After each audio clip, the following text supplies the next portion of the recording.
बिस्मिल्लाहिर्रहमानिर्रहीम। अस्सलाम वालेकुम। क्या हाल है बच्चों? कैसे हैं आप सब? उम्मीद है सब बेहतर होंगे। ओके बच्चों, जैसे हम लोग टॉपिक को डिस्कस कर रहे थे प्रीवियसली, आज हमारा टॉपिक बहुत इंपॉर्टेंट है। Applications of Dalton's law of partial pressure. कहने को दी बहुत ही इजी टॉपिक है, but it's a very important question. Board में ये लॉन्ग क्वेश्चंस के तौर पे आता है, as well as short questions के तौर पे आता है। तो इस चैप्टर का सबसे इंपॉर्टेंट लॉन्ग क्वेश्चन है। बेशक इसको ना भी करवाया जाता भी आप लोगों को समझ आए, लेकिन बहुत इंपॉर्टेंट टॉपिक है, इस पर डिस्कशन करना बहुत ज़रूरी है। इसकी डेली लाइफ में डाल्टन्स लॉ की बहुत ज़्यादा यूजेस है, तो इस पॉइंट ऑफ व्यू से हम इसको डिस्कस करना बहुत ज़रूरी है। तो ये बच्चों में को एक दो पॉइंट इसके समझ नहीं आते, तो आज हम प्रॉपरली इसको डिस्कस करेंगे। डाल्टन्स लॉ आपकी एक्सरसाइज में क्वेश्चन नंबर 10 है, उसका part C, explain the process of respiration obey the Dalton's law of partial pressure. ये भी क्वेश्चन के तौर पे आता है, शॉर्ट क्वेश्चन में आता है। राइट एनी टू, कोई भी कह सकता है right any two application of Dalton's law, ठीक है। या ऐसे भी क्वेश्चन, शॉर्ट क्वेश्चन ऐसे भी आता है कि एट हायर एल्टीट्यूड पे जो है ना, कि प्रेशर्स जो है ना, पायलट अपने कैबिन को प्रेशराइज क्यों करते हैं, ठीक है। कि डेप्थ सी डाइवर्स जो है ना, नॉर्मल ऑक्सीजन क्यों नहीं यूज़ करते, ये भी एक शॉर्ट क्वेश्चन आता है। कि रेस्पायरेशन के प्रोसेस में डाल्टन लॉ कैसे अप्लाई होता है। 3-4 शॉर्ट क्वेश्चंस हैं जो नोट्सों में ऑलरेडी आपको मैंने दे दिए। ओके बच्चों, आज हम डिस्कशन करते हैं Dalton's law of partial pressure. तो पहली एप्लीकेशन बच्चों को समझ नहीं आई, और इसकी रीज़न क्या है कि प्रॉपर्ली उन्हें डील नहीं किया गया, चीज़ समझाई नहीं गई। तो आज हम पहली एप्लीकेशन पढ़ेंगे। डाल्टन्स लॉ की 4 एप्लीकेशंस हैं, और ये चारों ही जो है ना बहुत इंपॉर्टेंट है, हमारी डेली लाइफ से रिलेटेड है। तो फर्स्ट एप्लीकेशन है collection of gases over water. ये एप्लीकेशन आप लोगों को इजीली अंडरस्टैंड नहीं हुई, मैं इसको समझाने के लिए ना आपको एक छोटी सी एग्जांपल देता हूँ, आपको समझ आ जाएगी, ठीक है। लेट्स सपोज करें collection of gases over water. हम गैसेस को कलेक्ट कर रहे हैं किस वाटर की सरफेस के ऊपर। लेट्स सपोज करें, इसको समझने के लिए लेट्स सपोज करें ये हमारे पास एक वाटर का टब पड़ा हुआ है, ठीक है। इसके अंदर पानी है, और इसके अंदर हम एक गिलास रख लेते हैं। सपोज कर लेते हैं गिलास रख दिया, या कोई भी जार रख दिया आपने, ठीक है।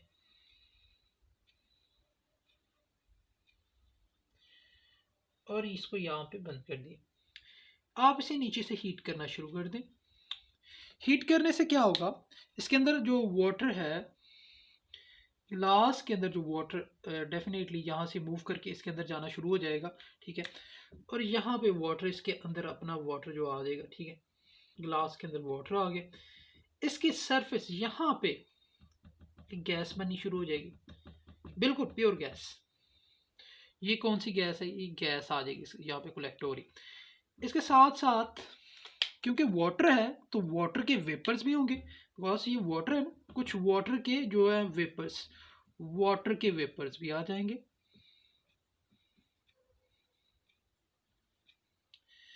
वाटर के साथ वाटर वेपर्स भी आ जाते हैं, ठीक है। नीचे से हीट करते जा रहे हैं हम लोग यहाँ से, तो कुछ गैस में कन्वर्ट हो गए, कुछ वाटर वेपर्स में। वाटर वेपर्स में क्या होती है, वाटर वेपर में मॉइस्चर्स होती है, मॉइस्चराइजेशन होती है, मॉइस्चर होती है। मॉइस्चर क्या, नमी होती है ना, ये वाटर वेपर जो होते हैं। लाइक इसकी बेहतरीन एग्जांपल है प्रेशर कुकर है, या कोई भी है खाने की भाप है, उसको ढक्कन उठाए ना, तो उसके नीचे ऐसे आपको ड्रॉपलेट्स नज़र आते हैं, उनके साथ पानी भी चिपका होता है, उसे हम क्या कहते हैं, मॉइस्चर्स, ठीक है। वाटर वेपर होते हैं लेकिन विद नमी के साथ होते हैं। अच्छा बच्चों, अगर हम ये जो है दोनों गैसेस हैं, एक जो गैस है उसको हम ड्राई गैस कह सकते हैं, कि ये ड्राई गैस है, एक वाटर वेपर है, और जिसको मॉइस्चर कह सकते हैं। अब ये क्या कर रहे हैं, ये वॉल ऑफ कंटेनर के साथ कोलाइड कर रहे हैं, ठीक है। एक प्रेशर क्रिएट किया हुआ है, ओके। जिसने प्रेशर वॉल के साथ एक प्रेशर क्रिएट किया हुआ है, यहाँ पे दो तरह की गैसेस है, एक ड्राई गैस, एक वाटर वेपर्स। अगर इन दोनों को कंबाइन करें, बेसिकली गैस है और वाटर वेपर्स है, तो दोनों जब कंबाइन हो जाएंगे तो क्या बन जाएंगे, वो प्रेशर विद मॉइस्चराइजेशन। तो क्या हो सकता है, अगर हम मैथमेटिकली लिखें, पी मॉइस्चर यानी ये टोटल प्रेशर यहाँ का जो है ना पीटी, यानी कि दोनों गैसेस का जो है ना वाटर वेपर और ड्राई गैस का जो प्रेशर है इसको टोटल प्रेशर कहते हैं। टोटल प्रेशर को हम पी मॉइस्चर कह देते हैं कि दोनों गैसेस आपस में मिक्स हो जाएंगे तो पी मॉइस्चर बन जाएगा। ठीक है, तो किसके बराबर है? Pressure of dry gas plus किसके बराबर है? Pressure of water vapour, water vapour के बराबर है कि वाटर वेपर है। हमने जो पार्शियल प्रेशर कैलकुलेट करना है वो ड्राई गैस का कैलकुलेट करना है। यहाँ पे एक पॉइंट है जो आपकी बुक के अकॉर्डिंग है, बच्चों को समझ नहीं आता कि वो क्या लिखा हुआ है। कहता है कि जो पार्शियल प्रेशर ऑफ वेपर है, वाटर का जो वेपर प्रेशर है, the vapour pressure of water, इसको हम एक्वस टेंशन भी कहते हैं। The partial pressure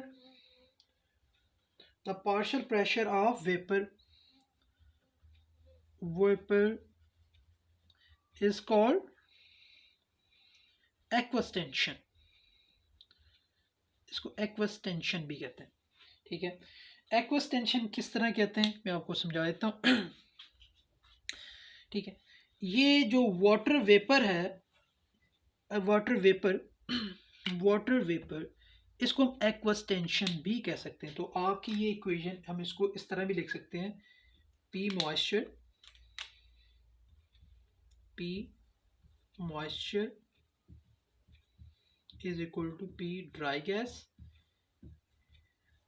plus pressure of, इसको हम क्या कह सकते हैं? Aqueous tension.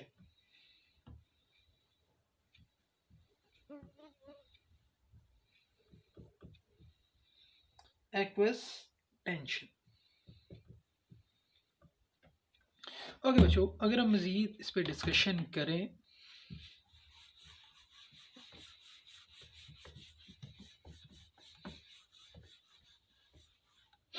एक्वस टेंशन हमने फाइंड करना है partial pressure of dry gas.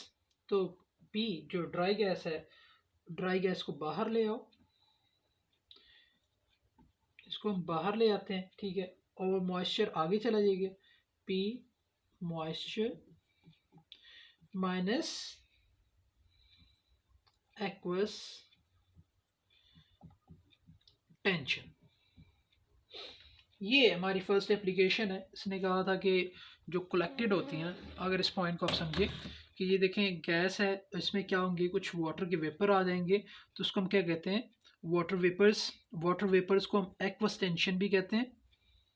Aqueous tension भी कह सकते हो कि जब इन दोनों गैसेस को मिलाते हैं, इन दोनों का जो प्रेशर बनता है उसके पी मॉइस्चर कहते हैं। हमने ड्राई गैस को फाइंड करना था, हम इसको बाहर ले आए और इसको बाकी को माइनस करने से इसका प्रेशर फाइंड आउट हो जाएगा। यानी कि जो कलेक्शन ऑफ गैसेस होती हैं द सरफेस ऑफ वाटर के ऊपर जो आप कलेक्शन कर रहे होते हैं, तो उसके ऊपर डिपेंड कर रहा होता है कि उसमें ड्राई गैस का प्रेशर कितना है और मॉइस्चर का कितना है। इस तरह हम इसको सेपरेट कर सकते हैं। ओके बच्चों, सेकेंड एप्लीकेशन है, ये फर्स्ट एप्लीकेशन थी जो मैंने आप लोगों के साथ डिस्कस कर ली। सेकेंड एप्लीकेशन है जो इसमें डिस्कशन करेंगे, रेस्पिरेशन।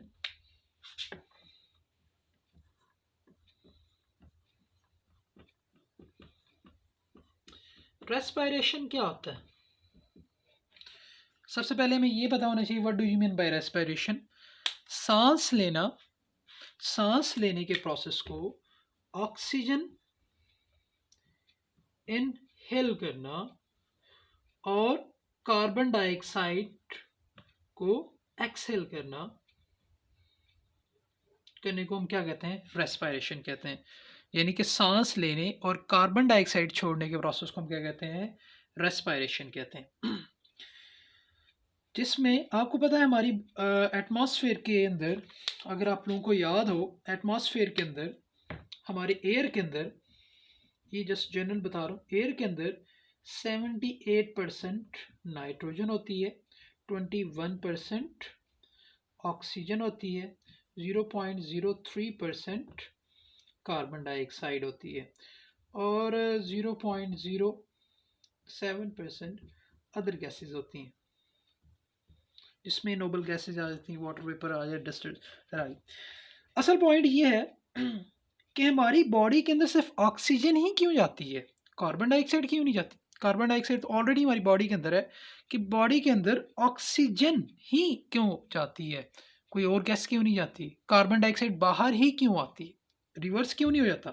ठीक है, तो इसको समझने के लिए कहता है कि इसकी रीज़न है हम जैसे जानते हैं कि हर चीज़ हायर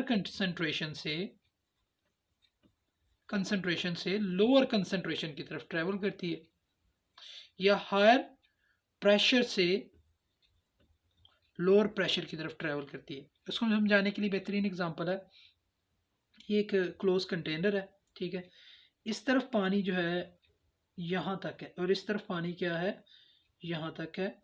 तो पानी किस तरफ से मूव करेगा ज़्यादा? इस तरफ से इस तरफ। अगर आप इसमें सुराख कर दें तो ये पानी इस तरफ से इस तरफ आएगा। क्यों? बिकॉज यहाँ पे कंसंट्रेशन हाई है, यहाँ पे कंसंट्रेशन लो है। पानी हमेशा टैंकी से ट्यूटी की तरफ ही आता है। क्यों आता है? रीज़न क्या है? ऊपर कंसंट्रेशन प्रेशर ज़्यादा होता है, नीचे की तरफ वो आ जाता है। हम सांस किस तरह ले रहे हैं, क्या रीज़न है? हमारी बॉडी के अंदर ये बड़ी इंटरेस्टिंग एप्लीकेशन है रेस्पिरेशन के अंदर। कहता है अल्लाह ताला ने बड़ा खूबसूरत निज़ाम बताया है कि हमारी बॉडी के अंदर ऑक्सीजन क्यों इंटर होती है। हमारी बॉडी के अंदर जो हमारे लंग्स है ना, जो फेफड़े हैं, इसके अंदर जो एक ऑक्सीजन का एक प्रेशर है। हमारी बॉडी के लंग्स के अंदर जो प्रेशर है वो कितना है? 116 टॉर है। जबकि बाहर जो ऑक्सीजन का प्रेशर है ये इन बॉडी, आउटसाइड जो बॉडी है, आउटसाइड जो एटमॉस्फेयर में ऑक्सीजन का प्रेशर है वो कितना है? 159 टॉर। अब बताएं कि किस तरफ? एक तरफ, ये समझें, ये हमारी बॉडी है, बॉडी में कितना प्रेशर है? 116 टॉर, ठीक है, और बाहर कितना प्रेशर है? 159 टॉर, ठीक है। अब कौन किसकी तरफ ट्रैवल करेगा? डेफिनेटली प्रेशर इस तरफ ज़्यादा है और इस तरफ प्रेशर क्या है? कम है, इस तरफ प्रेशर ज़्यादा है। तो इसीलिए ऑक्सीजन जो है बाहर से हमारी बॉडी के अंदर ट्रैवल करती है, बिकॉज बाहर प्रेशर ज़्यादा होता है, अंदर प्रेशर कम होता है, इसीलिए हम सांस ले सकते हैं, ठीक है। बिकॉज हमारी बॉडी के अंदर ऑक्सीजन इसलिए एंटर हो सकती है बिकॉज बाहर जो प्रेशर है वो ज़्यादा है, 159 टार है, और हमारी बॉडी के अंदर क्या है? 116 टार है। इसीलिए हम जो है ना सांस को इनहेल कर सकते हैं, और हमारी बॉडी के अंदर सांस कम होती है, ऑक्सीजन का प्रेशर कम है और बाहर प्रेशर ज़्यादा है। इसीलिए हमें पता है कि हमेशा गैस हाई प्रेशर से लो प्रेशर की तरफ ट्रेवल करती है। अच्छा, कार्बन डाइऑक्साइड, दूसरा पॉइंट, हालांकि ये पॉइंट आपकी बुक में डिस्कस नहीं किया, जिसमें आप लोगों के साथ डिस्कशन कर रहा हूँ आपके नॉलेज के लिए, ताकि आप लोग इसको समझ जाएं कि ये पॉइंट क्या है, ठीक है। ओके, हमारी बॉडी के अंदर कार्बन डाइऑक्साइड क्यों बाहर जाती है, अंदर क्यों रहती? क्योंकि हमारी बॉडी के अंदर इसका जो प्रेशर है, हमारी बॉडी के अंदर इसका प्रेशर है 4%, और बाहर कितनी कार्बन डाइऑक्साइड अवेलेबल है? 0.03%। अब बॉडी के अंदर इसका प्रेशर क्या है? हाई प्रेशर है। बॉडी का क्या है? प्रेशर ज़्यादा है, और बाहर क्या है? लो प्रेशर है, लोअर प्रेशर। इसीलिए हमारी बॉडी से कार्बन डाइऑक्साइड क्या होती है? एक्सपेल होती है, बाहर की तरफ जाती है। क्यों जाती है? ताकि कॉज गैसेस हाई कंसेंट्रेशन से लो कंसेंट्रेशन। इसकी बेहतरीन एग्जांपल है, जैसे बलून होता है ना, पकाना जो होता है, उसको देखें, उसको जैसे आप सुराख करेंगे गैसेस उससे बाहर आएंगे। क्यों? अंदर प्रेशर क्या है? ज़्यादा है, बाहर प्रेशर क्या है? कम है। इसी तरह एक परफ्यूम की बॉटल है, उसमें सुराख कर दो, उसमें गैस बाहर निकलनी शुरू हो जाएगी, क्योंकि परफ्यूम के बॉटल के अंदर प्रेशर ज़्यादा है और बाहर प्रेशर क्या है? कम है। इसी तरह सिलेंडर है, सिलेंडर को आप ऑन करते हैं, उसके अंदर बाई प्रेशर के साथ गैस है, वो बाहर, अंदर से गैस बाहर निकल, और कब तक निकलती रहेगी? जब प्रेशर बाहर के बराबर ना हो जाए, ठीक है। ओके, वैसे इन्फॉर्मेशन के लिए बता दूं, अगर हमारी बॉडी से कार्बन डाइऑक्साइड ये रिएक्शन रिवर्स हो जाए, बाहर ऑक्सीजन का प्रेशर कम हो जाए और बॉडी में ऑक्सीजन ज़्यादा, प्रेशर ज़्यादा हो जाए, तो हम जिंदा नहीं रह सकते, बॉडी से ऑक्सीजन निकल जाएगी, हम सांस नहीं ले सकते, हमारी मौत हो जाएगी। और इसी तरह अगर कार्बन डाइऑक्साइड के प्रोसेस में भी सेम प्रोसेस हो, कार्बन डाइऑक्साइड का प्रेशर अगर हमारी बॉडी में कम हो जाए, बाहर ज़्यादा हो जाए, बॉडी की तरफ कार्बन डाइऑक्साइड वापस आनी शुरू हो जाए, तो क्या होगा? हमारी बॉडी के अंदर बनेगा कार्बोनिक एसिड और हमारी डेथ हो जाएगी, हमारी पीएच चेंज हो जाएगी, हमारी मौत हो सकती है। इसीलिए अल्लाह ताला ने एक खूबसूरत निज़ाम बनाया कि इसका प्रेशर ज़्यादा है, बॉडी में कम है, ये इसीलिए बॉडी के अंदर आई, इसका प्रेशर क्या है, कम है, इसीलिए बॉडी से बाहर जाएगी और ये हमारी बॉडी के लिए हार्मफुल गैस होती है, इसीलिए इनको निकालना ज़रूरी है। ठीक है, ओके, ये सेकेंड एप्लीकेशन थी। ये बेटा बहुत केयरफुली ये अंडरस्टैंड करने वाले पॉइंट्स हैं, ये बेटा अंडरस्टैंड कीजिए, इसमें शॉर्ट क्वेश्चंस भी हैं सब में। ठीक है, ओके, एट हायर एल्टीट्यूड, तीसरी एप्लीकेशन है एट हायर एल्टीट्यूड। ठीक है, हायर एल्टीट्यूड के ऊपर जो पायलट्स होते हैं, ठीक है, जो पायलट्स हैं, पायलट क्या करते हैं आपको पता है, जो नॉर्मल प्लेन होते हैं, जो एरोप्लेन्स हैं, वो यूजुअली 20 किलोमीटर की रेंज में चलते हैं, ज़मीन से ऊपर 20 किलोमीटर की रेंज में चलते हैं। यहाँ तक ऑक्सीजन का जो लेवल होता है ठीक होता है, नॉर्मल होता है। ठीक है, हम आराम सुकून से क्या कर सकते हैं, सांस ले सकते हैं। लेकिन ये क्या है, नॉर्मल प्लेन्स हैं, एरोप्लेन, नॉर्मल एरोप्लेन्स जो होते हैं जिसमें सवारी पैसेंजर्स वगैरह जाते हैं। लेकिन आपको पता होगा, जैसे कि आप लोगों को जानते भी होंगे, लाइक F-17 पाकिस्तान के पास है, ये एक जेट प्लेन है। जो जेट्स होते हैं, जो जंगी तैयारे होते हैं, वो इस रेंज में नहीं चलते, वो ज़मीन से तकरीबन 50 किलोमीटर ऊपर बुलंदियों पे चलते हैं, क्योंकि उनके काम और टास्क डिफरेंट होते हैं। आपने कभी गौर किया हो, जब भी चलते हैं तो वो मुंह को एक मास्क लगाते हैं। क्यों मास्क लगाते हैं? उनका प्रेशर क्या होता है? बिकॉज वो ज़मीन से जब ऊपर जाते हैं, ये समझे हमारी ज़मीन है, ये ग्राउंड लेवल है, जैसे जैसे आप ज़मीन से ऊपर जाते जाएंगे, प्रेशर जो है, एटमॉस्फेरिक प्रेशर जो ऊपर से लगाया हुआ अल्लाह ताला ने, वो प्रेशर क्या होता जाता है, कम से कम होता जाएगा। और जैसे जैसे प्रेशर कम होता जाएगा, आपको पता है कि जब प्रेशर 159 टॉर से, ये नॉर्मल ज़मीन लेवल पे, जैसे जैसे ऊपर जाते जाओगे 158 50 यानी 140, इन प्रेशर कम होता जाएगा। और जैसे प्रेशर कम होता जाएगा, हमारा सांस लेना मुश्किल हो जाएगा। जो उस कैबिन के अंदर जो पायलट यहाँ पे बैठा होगा, जो उसको चला रहा होगा, इस प्लेन को चला रहा होगा, उसके लिए मुश्किल हो जाएगी, डेफिनेटली मुश्किल हो जाएगी, इस प्लेन को वो नहीं चला सकता। यहाँ पे प्रेशर 159 टॉर से कम हो गया, और 159 टॉर से जितना प्रेशर कम होगा, सांस लेना मुश्किल है। अब क्या किया जाए, तो यहाँ पे आर्टिफिशियली कैबिन को प्रेशराइज करते हैं 159 टॉर पे, इसीलिए वो उसको नहीं मास्क लगाया होता है मुंह को, ताकि आसानी के साथ। अगर ऐसा नहीं करेगा वो, तो क्या होगा, सांस नहीं ले सकता, उसको जो है ना चक्कर आएंगे, वॉमिटिंग शुरू हो जाएगी और उसकी डेथ हो सकती है वहीं पे। ठीक है, तो इसीलिए एट हायर एल्टीट्यूड के ऊपर जो पायलट्स होते हैं, वो क्या करते हैं, मास्क लगाते हैं, अपने आप को प्रेशराइज कैबिन इस्तेमाल करते हैं, ताकि प्रेशर 159 टॉर ही रहे, ना इससे ज़्यादा हो ना इससे कम हो। ज़मीन से ऊपर जाओगे तो प्रेशर कम होगा, अगर ज़मीन के नीचे अगर आप आएंगे, प्रेशर बढ़ता है, और ज़मीन के इस स्टेट पे रहेंगे, ग्राउंड लेवल पे रहेंगे, तो प्रेशर क्या होता है बेटा, 159 टॉर रहता है। ठीक है, और इससे कम ज़्यादा करोगे तो क्या होता है, मसले मसाइल बनते हैं। ओके, लास्ट एंड फाइनल जो एप्लीकेशन है इसकी, एट हायर एल्टीट्यूड के बाद जो फाइनल एप्लीकेशन है, ठीक है, ब्रीथिंग